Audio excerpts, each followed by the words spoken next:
Good evening, everybody. Welcome. This is Paul Flynn from MegiddoFilms.org for the 6th of February 2015. Just another quick vlog for this evening. I came across this article in the Irish Independent on the Irish news section. A really sad story of the decline of Western society, especially Northern Ireland, and from what I can see, an American-based company called Seeking Arrangement website more and more practices this, just prostitution and anything that goes beyond the lines, things that would have been at one point illegal, maybe they would have been hypocritically practiced in the background for all we know, but be that as it may, it was still illegal and publicly in some way condemned, is now being openly allowed for. The article reads as follows: hundreds of broke Irish students searching for sugar daddies to ease their financial woes. Now, this is up in Northern Ireland. The story is saying over 200 female students at Queen's University in Belfast have signed up to the Seeking Arrangement website. 200 female students. And in this, the article claims that the rich men pay for cash-strapped young women known as sugar babies. It's even hard to read it. It's disgusting. Basically, I mean, look at an average, basically a high class, highly paid prostitute. And it says there for the company or more often for sex. And it's been claimed by the CEO of this pimping organization, tripling tuition fees are crippling students who are left short how to afford their education. True, they can do it the hard way by struggling when people who are happy to help. You see, Satan will always offer you the easy way or the apparent easy way, but there's always pitfalls. There's always, and even for the unregenerate, the misery of their own sin, the misery of the tyranny of their own lusts, and they begin to hate it because they've been filled up with it.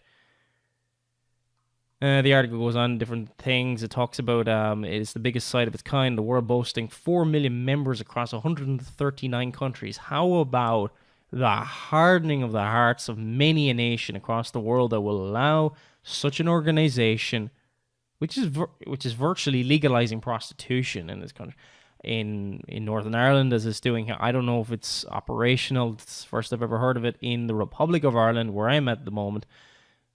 But it's in the UK. I wouldn't be surprised if it is. And this man who's classified as an entrepreneur, Brandon Wade, says love is a concept created by poor people. And he talks about it aids and the cost of pursuing an education.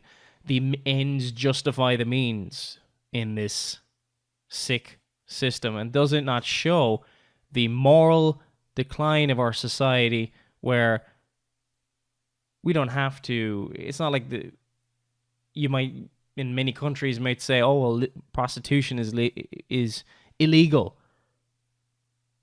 But when the entire society is acting, especially women acting like harlots,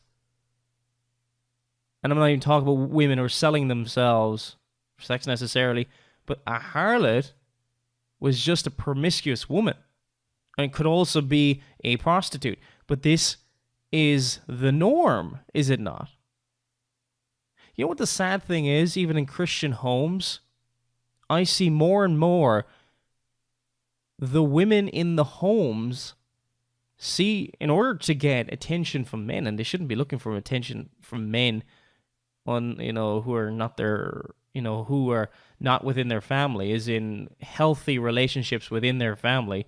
They shouldn't be looking for male attention from some man who has not given himself in the covenant of marriage to her, who has not made any covenant promise before God to her, and is just there to take what he can take and use her and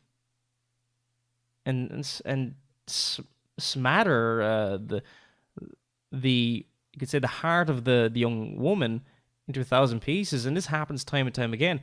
Women giving away their hearts, and men as well, to people who they did not know properly and were caught up in the emotion, etc., and so on, didn't follow biblical guidelines, felt like they were in love, but they weren't. It was just pure emotion. And sadly, what we have here, and now this is not talking about Christian homes or anything, but this is just showing the moral decline of, I mean, for a long time, and there are quite a number of godly Christians in Northern Ireland still, and let's not say the entire lot of Northern Ireland is completely, it's not as bad as the South, but I will say this, it is in fast decline, and even in sometimes Christian homes, you can see with the younger people, they're being enticed into the world. And why are they being enticed? Because they've never been raised in the faith. They barely know anything about their own faith. We can talk about the movies, the quasi uber culture of Christendom today, but we can't talk about the Word of God. We struggle to talk about these things, and no wonder these people are going out into the world and have never been converted in the first place. And now we see this is legalized prostitution. This is being accepted in our day and age. There's no opposition to it. Most people agree with it. Most people have no problem with it. Go each to their own. There's no moral anger, and this is the hardening. This is the judgment of God, because God has given them over to that which is not right, that which is not natural, that which is against nature, outside of the covenant of marriage. The judgment of God is the hardening of the heart of the nation of Scotland, England, and Ireland, which has renounced the covenant it made in 1643 in the Solemn League and Covenant, and has further gone into depravity and harlotry. Not just even physical, but spiritual. May God have mercy on the nations of the British Isles, the nations across this world, who will allow this to happen. And not only allow it to happen, but have pleasure in them that do it. Woe unto them that call evil good and good evil. May God bless you all. Talk to you tomorrow at the radio show.